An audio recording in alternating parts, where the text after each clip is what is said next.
Question ये कह रहा है कि एक कार बिंदु ए से बिंदु बी की ओर 20 किलोमीटर प्रति घंटा की चाल से चलना शुरू करती है। एक सही 1/2 घंटे के बाद दूसरी कार बिंदु ए से शुरू होती है और 30 किलोमीटर प्रति घंटा की चाल से चलते हुए कार से 2 घंटे 1/2 घंटे पहले पहुंचती है। तो आपको बताना ए और बी के बीच की दूरी क्या है। पॉइंट ए से लेकर पॉइंट बी तक, पॉइंट ए से लेकर पॉइंट बी तक क्या होती है, दो कार है, एक कार ए है और ये पॉइंट ए बी है। पहली वाली कार है वो 20 किलोमीटर प्रति घंटा की स्पीड है और दूसरी वाली कार की जो स्पीड है 30 किलोमीटर प्रति घंटा की स्पीड है। ठीक है, तो समझने वाली बात क्या है कि यहाँ पर डिस्टेंस क्या है, फिक्स्ड है।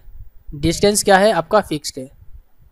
अगर इस तरीके से कंडीशन आपको दिया रहा है कि डिस्टेंस फिक्स दिया रहा है और दोनों को स्पीड दिया रहा है और दोनों का टाइम दिया रहा है कि एक टाइम जो है इतना घंटे चलना शुरू करती है और दूसरा जो है इतना घंटे पहले पहुंचती है। ठीक है, दो टाइम आपको दिया रहे। ध्यान रखें क्या क्या आपको दिया होना चाहिए कि पहले बात कि दोनों का स्पीड दिया रहना चाहिए, दोनों का स्पीड हमें दिया रहना चाहिए।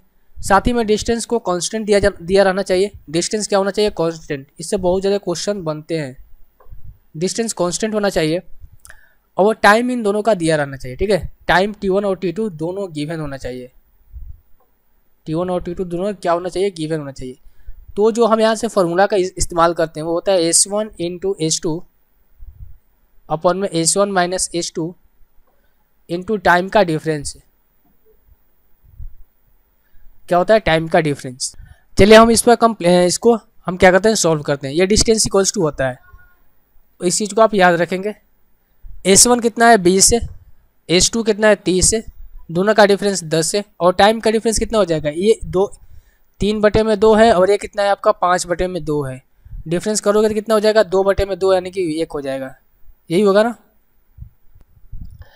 हम मिस्टेक हो गया ना, देखो यार। पहला का टाइम क्या है, एक सही 1/2 है यानी कि 3/2 और दूसरा जो है इससे पहले पहुंचता है। ठीक है, यानी कि इससे पहले पहुंचता है 2 सही 1/2 यानी कि 5/2। तो हम क्या करेंगे, टाइम को हमें ऐड करना पड़ेगा। क्यों, क्योंकि माइनस में तो पहले यानी कि पहले ही पहुंच जा रहा है, ये बाद में जा रहा होगा। तो इन दोनों का हम डिफरेंस लेंगे तो पहले ही ये माइनस में होगा। अगर ये रहता है कि बाद में रहता तो क्या होता है, यहाँ से माइनस होता। ठीक है, ये डिफरेंस का मतलब क्या होना चाहिए कि ये पहले है, ये 5/2 घंटा पहले पहुंच रहा है और ये बाद में पहुंच रहा होगा। ठीक है, ये बाद में पहुंच रहा होगा। तो दोनों का टाइम का डिफरेंस कितना हो जाएगा, 8/2 यानी कि 4 हो जाएगा। अब देखो 0 से 0 कैंसिल आउट हो जाएगा। ये कितना हो जाएगा आपका 20 चौक 80, 80 कितना था 24, 240 किलोमीटर। 240 किलोमीटर जो है पूरा डिस्टेंस आ जाएगा। ऑप्शन नंबर बी जो है इस क्वेश्चन का आंसर हो जाएगा। ध्यान रखिएगा, इस तरीके क्वेश्चन में करना कुछ नहीं होता है। यहाँ पर डिस्टेंस आपको क्या होना चाहिए, कांस्टेंट होना चाहिए। S1 आपको दिया रहना चाहिए और S2 भी दिया रहना चाहिए और दोनों का टाइम भी दिया रहना चाहिए। तो दोनों का टाइम के बीच का डिफरेंस आपको ले लेना है। जैसे कि आपने एक क्वेश्चन पढ़ा होगा कि एक व्यक्ति है अपने घर से ऑफिस निकलता है और ये 10 मिनट पहले पहुंचता है। अगर S1 के स्पीड से आता है तो, अगर उधर से S2 के स्पीड से आता है तो, अगर वो S2 के स्पीड से जाता है तो वो क्या होता है 20 मिनट बाद पहुंचता है। ठीक है, तो आपको टोटल डिस्टेंस आपको बतानी होती है। तो वही करते थे S1 इंटू S2 अपन में S1 माइनस S2 और इंटू क्या करते हैं दोनों का टाइम का डिफरेंस। टाइम का डिफरेंस कितना हो जाएगा 20 और 10 30। अगर मिनट में तो घंटा में चेंज करने के लिए बटे में 60 कर देते थे। तो यही चीज़ यहाँ पर भी अप्लाई होगी। आई होप इस कंसेप्ट को आप समझ पाए होंगे और आगे से इस तरह के क्वेश्चन को आप कर पाएंगे।